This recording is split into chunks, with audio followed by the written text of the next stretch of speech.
Encore 2 ou 3 et ça devrait suffire. À cette heure-ci, Tom est encore au lit, je suppose. Oui, bien sûr. Je vois que tous les ennuis qu'il a eus ne l'empêchent pas de dormir. Quand je pense que tout le monde le croyait noyé quelque part au fond du Mississippi, et le voilà qui réapparaît pendant son propre office funèbre. Et pendant tout ce temps, il se trouvait sur l'île. Mais oui, il se trouvait tout près d'ici avec ses amis Ben et Huck. Merci. Voilà, j'en ai assez. Bon, à tout à l'heure. Mhm.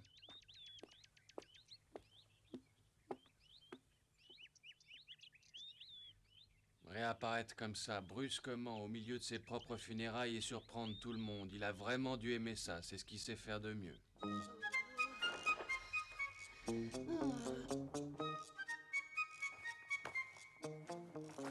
Tom, lève-toi, il faut qu'on parte à l'école. Tom, allez, dépêche-toi ou tu vas encore arriver en retard. Ah, c'était vraiment formidable là-bas, tu sais. Tu veux dire la vie de pirate là-bas, tout seul sur ton île? Ouais, là-bas, on dort tranquillement et personne vient t'embêter le matin en te demandant de te lever pour aller à l'école. T'es allé un peu trop loin peut-être, hein? Et pourquoi ça? Bah parce que tu as manqué l'école pendant plusieurs jours.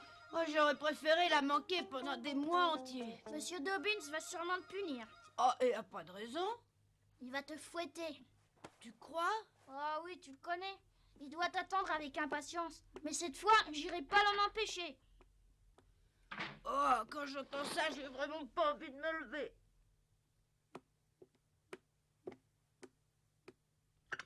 Bonjour ma tante. Bonjour, Tom est debout? Non, il n'a pas l'air très pressé. Toi aussi, tu t'es levé plus tard que d'habitude ce matin. Viens vite prendre ton petit déjeuner. Tom ne va plus savoir où donner de la tête aujourd'hui à l'école. Pourquoi ça? Pour tous les autres élèves de la classe, ce sera un véritable héros après tout ce qui s'est passé. Ah oui, tu crois? Bien sûr, on l'a tous cru mort, noyé dans le Mississippi. Le shérif a fait tirer du canot au-dessus du fleuve, comme on fait dans ces cas-là. Ensuite, il y a eu le service funèbre. Tout le monde était triste à cause de Huck, de Ben et de Tom. Et voilà qu'ils réapparaissent brusquement tous les trois. Et tout à coup, tous les gens qui étaient à l'église sont devenus contents et ont crié au miracle. Oui, finalement, j'ai eu tort de ne pas être plus sévère. J'aurais dû le punir. Ben et Tom sont plus populaires auprès des autres enfants que jamais aucun autre enfant ne l'a été. Il me semble que tout le monde va vouloir les approcher. Je voudrais bien que ça m'arrive à moi aussi. Oh, ne parle pas comme ça, s'il te plaît. Toi, tu es un brave petit, bien obéissant et bien élevé. Tu n'as vraiment pas besoin de faire des bêtises pareilles, comme lui. C'est facile de passer quelques nuits sur une île. Ça l'est beaucoup moins d'être un bon élève. Peut-être, mais les bons élèves ne sont pas admirés par les autres.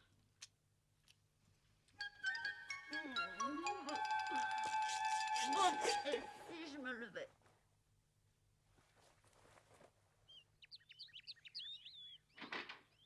Oh, bonjour Ben. Bonjour Comment ça va? On t'attendait. Bonjour, monsieur Rogers. Bonjour les enfants, bonjour. Vous êtes tous venus spécialement attendre Ben? Ouais, bien sûr. On voulait qu'il nous raconte ce qu'il avait fait sur l'île. Ça devait être vraiment passionnant. Oui, il va vous raconter tout ça. Hein, Ben? Tu leur raconteras ce qui s'est passé là-bas. Tu t'es amusé tous les jours? Oui, toutes les nuits. Et il vous racontera avec quel courage il a exploré toute l'île en compagnie de Huck et de Tom, toujours derrière lui. Et il vous parlera aussi de cette terrible nuit sous l'orage. Vous serez très étonnés. Ah ouais, hein, Ben, tu nous raconteras. Ah, il faut vite partir à l'école, il est tard les enfants. Mais Ben pourra vous parler en haute. Au revoir, papa. À ce soir, mon grand. Oh, monsieur Rogers, je suis vraiment contente que Ben soit revenu sain et sauf. Oui, il faut remercier le ciel. Vous voyez, c'est bizarre. Ces quelques jours que Ben a passés là-bas ont sûrement été très pénibles. Et pourtant, ils lui ont appris pas mal de choses. Il a mûri de plusieurs années en quelques jours grâce aux épreuves qu'il a traversées. Et en particulier ce terrible orage qui s'est brutalement abattu sur le pays il y a quelques nuits. Il m'a raconté que pendant toute la nuit, il avait dû rassurer Tom et Huck. Vous avez de la chance d'avoir un fils pareil. Au revoir César.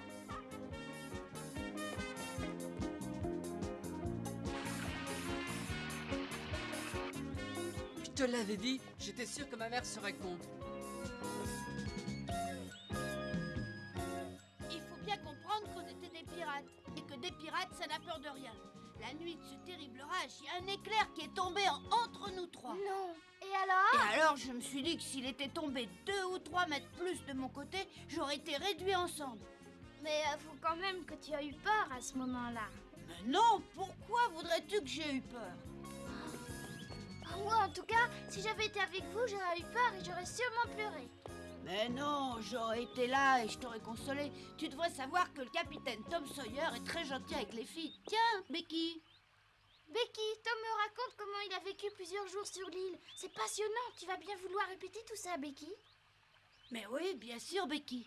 Ce n'est pas la peine, merci. Ces histoires-là ne m'intéressent pas. Bon, à plus tard. Mais Becky, ne pars pas, attends-nous. Elle n'a pas l'air très gaie. Alors, Tom, qu'est-ce qui s'est passé d'autre sur l'île? Oh, on avait trouvé une petite caverne en explorant l'île. Et quand il pleuvait, on allait s'y réfugier. Hé, Huck, bonjour. Alors, tu te rends intéressant auprès des filles? Oh, mais non, je me rends pas du tout intéressant. En arrivant chez moi hier, j'ai découvert que ma maison avait été à moitié détruite par l'orage. Oh, c'est vraiment pas de chance. J'aurais du mal à la réparer tout seul. Oh, t'inquiète pas, j'irai t'aider après l'école. Tu retournes à l'école, je te plains? Ben est passé lui aussi tout à l'heure. Ah oui, Ben, il était seul? Non, ils étaient plusieurs et Ben leur racontait son aventure sur l'île. C'était à mourir de rire. Mais tu sais qu'on est devenus de vrais héros dans tout le pays. Je vois pas pourquoi. Passer quelques jours sur une petite île, ça n'a rien de si terrible. Mais avant nous, pas un enfant du pays ne l'avait fait, c'est bien, non? Et arriver au beau milieu de ses propres funérailles, avoue que c'est pas mal non plus. Oh, te fatigue pas, t'arriveras pas à me convaincre. Tom, dépêche-toi un peu, il faut qu'on parte. Bon, je passerai te voir. Ouais, d'accord. Allez. Qu'est-ce que Tom fabrique avec Amy? Je pensais que c'était Becky qui l'intéressait. Il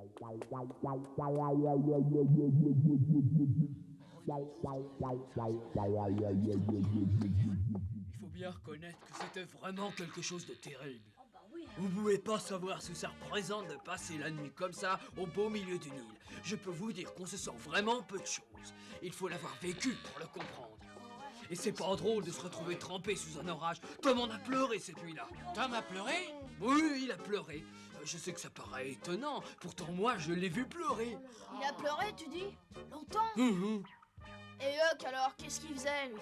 Oh, il pleurait aussi, vous pensez bien. Et je devais m'occuper de leur remonter le moral. Quand je pense qu'au bout de 2 jours seulement, Tom voulait déjà partir de l'île pour retourner chez lui. Oh, j'aurais jamais cru ça de Tom. Lui qui nous raconte toujours que sa famille l'embête. Ça tente surtout. Oh, Et il est oui. à peine parti qu'il veut retourner chez lui. Et toi, t'as pas eu envie de rentrer chez toi? Oui, moi aussi je dois bien avouer que l'idée m'en a effleuré l'esprit. Mais j'ai pensé à tout le mal qu'on s'était donné pour aller s'établir sur cette île. Et je me suis dit que ce serait complètement idiot de repartir aussi rapidement. Et alors j'ai eu une inspiration géniale. J'ai pensé qu'on devrait attendre jusqu'au dimanche pour réapparaître devant tout le monde au beau milieu de nos funérailles. Et après beaucoup de discussions, j'ai réussi à convaincre finalement Huck et Tom. Bonjour Becky, comment tu vas? Ça va, Charlie, merci beaucoup. Avouez que ma petite idée n'était pas si mauvaise. Elle était formidable, tu veux dire? Ah ouais, extraordinaire. Moi, j'avoue que j'y aurais Ah non, jamais jamais j'aurais pensé. pensé. Ah non.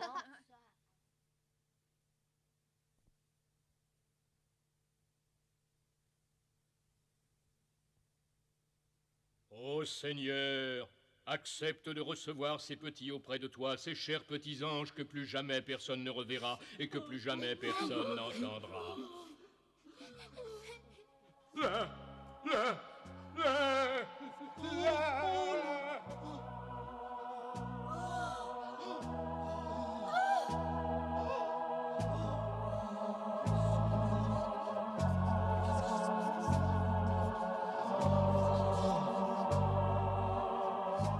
Mon chéri, viens dans mes bras.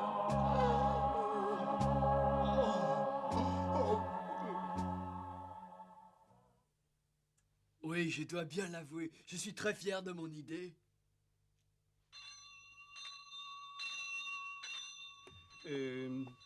Monsieur Dobbin, s'il vous plaît. Oui, monsieur le directeur. Dites-moi, vous croyez que Ben et Tom viendront en classe aujourd'hui? J'ai vu que Ben était déjà là. Quant à Tom, avec lui, on ne peut jamais savoir s'il viendra. Je pense de toute manière que si ces 2 enfants réapparaissent dans notre école, nous ne pouvons que tous nous en réjouir. Bien entendu. Mais je vous ferai remarquer qu'ils ont manqué la classe pendant 4 jours et sans autorisation. Et cela, monsieur le directeur, je ne m'en réjouis pas. Allons, allons. Oh. On ne court pas dans les couloirs, Tom Sawyer. Vous entendez?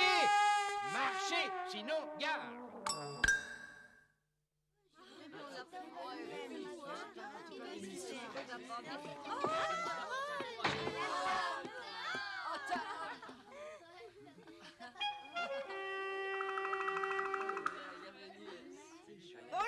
Bonjour là-dedans.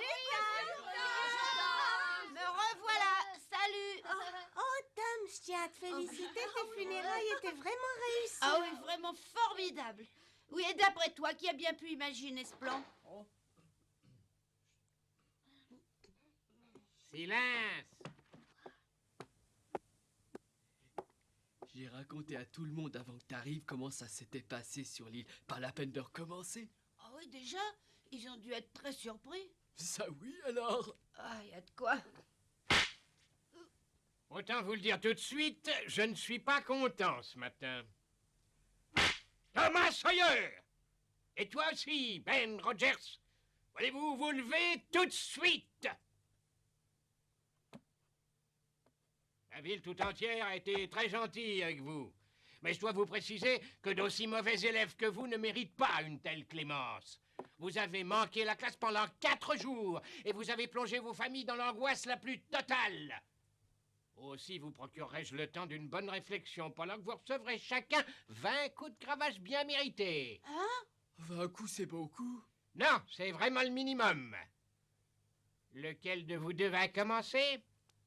Ben, vas-y le premier. Non, vas-y, je te suis. Attendez, ça n'est pas juste au fond de vous administrer la même punition.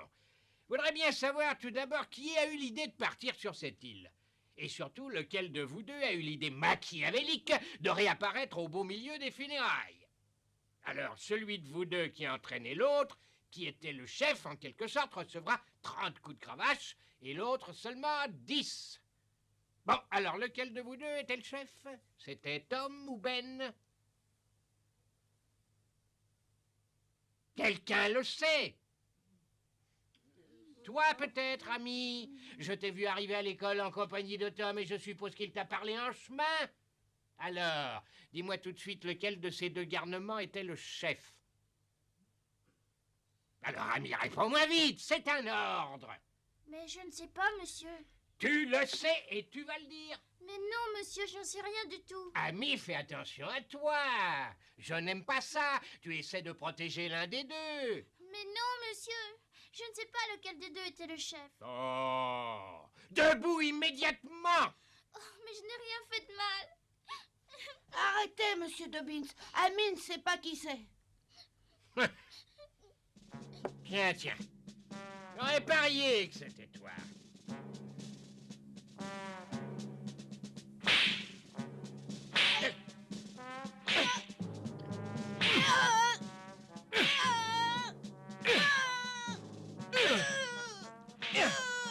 J'avais très mal, mais je mettais un point d'honneur à ne pas pleurer devant toute la classe.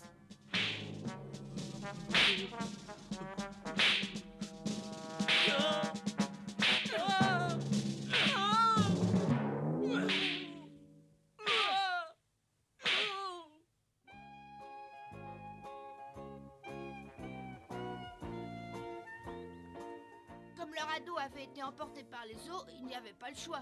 Il fallait nager vers la rive du côté d'Illinois, c'est-à-dire à 250 mètres. Et en plus, il y avait un courant terrible. Vous me connaissez tous, et sans vouloir me flatter, je crois être un très bon nageur. En atteignant la rive, j'avais été déporté au moins 800 mètres plus bas par le courant. Ah oui, tant que ça, mais c'est énorme.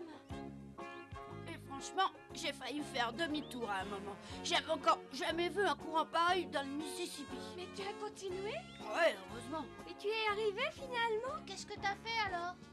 À peine sur la rive, je suis parti en courant. Il fallait absolument que je prenne le dernier bateau qui traversait le Mississippi. Et alors tu es arrivé à temps? Une minute, je voyais à peine devant moi, mais j'ai couru le plus vite possible. Je ne pensais qu'à une chose, c'était courir vers la lumière que j'apercevais. Bah d'où elle Mais venait, oui, d'où cette elle lumière venait. Mais du bateau, prêt à partir, que je voyais là-bas. Loin. Pourquoi tu restes à l'écart? Mais c'est Charlie. Si tu veux bien, j'aimerais que tu me lises un passage de ton livre. Attends, je vais le chercher. Et après? Alors, on t'écoute, Tom, qu'est-ce que t'as fait? Oui, bah alors le courant m'a déporté à 800 mètres de l'endroit où j'avais pensé arriver. Heureusement, je suis un bon nageur. Mais tu nous l'as déjà dit tout ça. Dis-nous plutôt si tu es arrivé au bateau à temps. Oh, pardon, oui, le bateau avait pris un peu de retard, ce qui fait que je suis arrivée juste avant qu'il parte. Et grâce à l'obscurité, j'ai pu sauter dans le canot de secours sans être vue.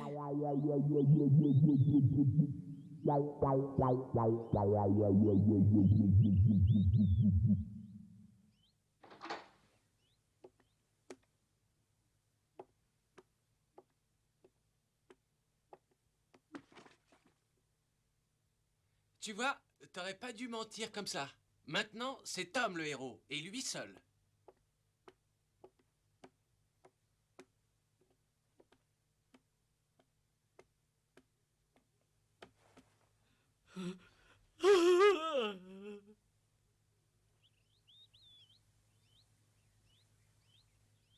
Aujourd'hui, je vais te lire l'histoire d'un héros suisse, là-bas en Europe. Il était très adroit à l'arbalète et s'appelait Guillaume Tell. Tiens, regarde les images. Le tyran qui opprimait le pays l'avait obligé à passer une terrible épreuve. Il avait fait poser une pomme sur la tête du fils de Guillaume pour qu'il la touche avec un de ses traits d'arbalète pour prouver son adresse. Becky, tu écoutes ce que je te lis ou tu veux que j'arrête?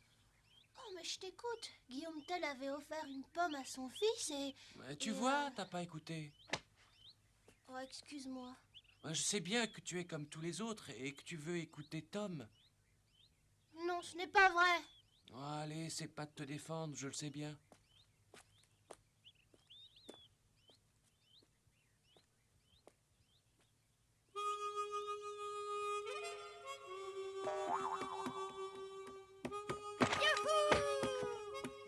Ben alors, pourquoi tu vas pas rejoindre les autres? Ils veulent entendre ce que tu as à raconter.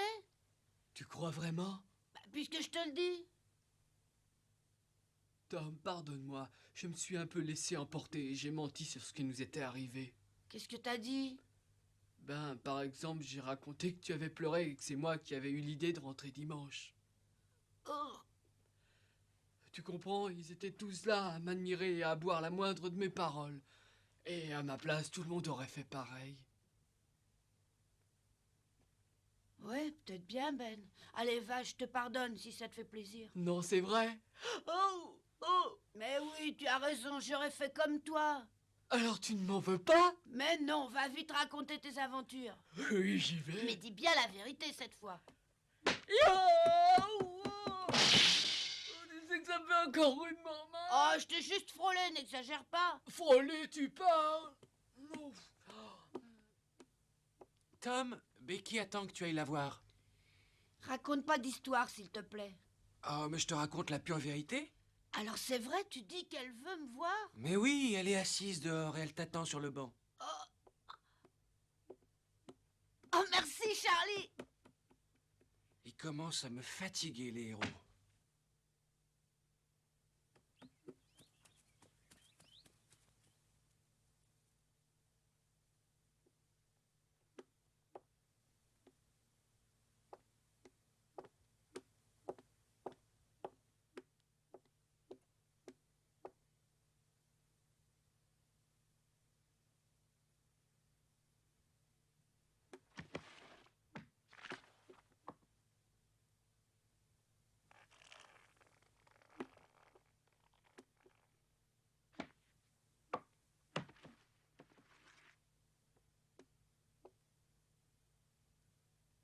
Alors ça y est, tu as vu Tom?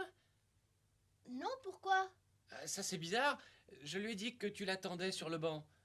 Vous avez dû vous manquer d'une seconde. Arrête de me parler de lui. Tu entends, Charlie, ne me parle plus jamais de Tom. Je n'aime pas tellement les fiers à bras. Alors là, moi non plus, Becky. Tu as bien raison.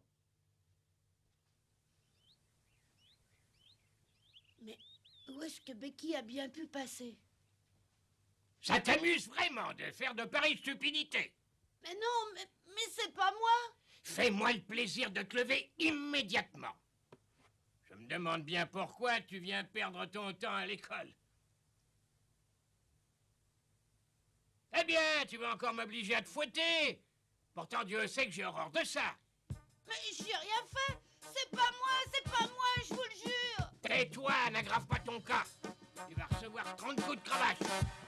Allez, viens.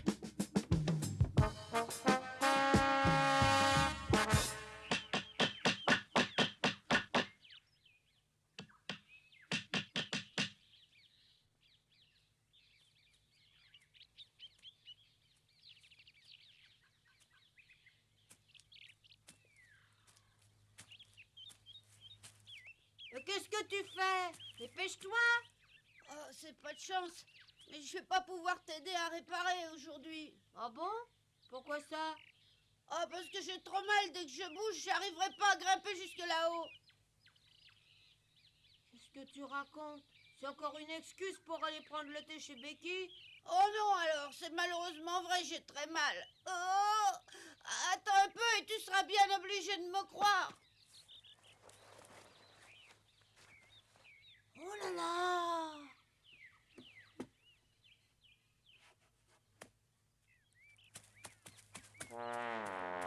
Alors, tu vois? Oh Tom, c'est affreux. Ah! C'est pas la peine de cracher dessus, ça servirait à rien. Oh, je me suis fait fouetter 2 fois. Je te plains, tu sais. Oh, et attends, ça s'est toujours pas arrangé avec Becky. Ah non? Non, elle m'a évité pendant toute la journée. Oh, pauvre vieux, c'est une sale journée.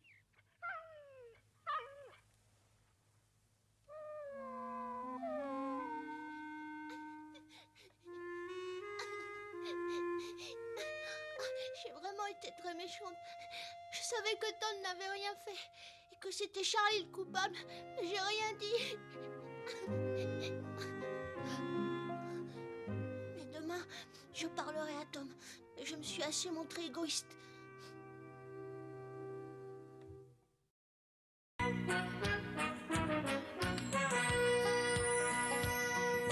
Oh, comme 3 pommes, Tom Sawyer est un joyeux garçon qui n'aime pas l'école et préfère pêcher les poissons. Il a fière allure, les pieds nus, il marche dans la vie, rêvant d'aventure sur les bords du Mississippi. Ses copains, c'est Huckleberry, Joe et Jim et le monde. La maison, c'est Sid et Mary et tante Polly qui gronde. C'est un cœur à prendre, Amy et Becky le savent bien. Un dur au cœur tendre, Huck, Mary et Becky Thatcher. Tante Polly et Joe Harper, c'est le petit monde de Tom Sawyer.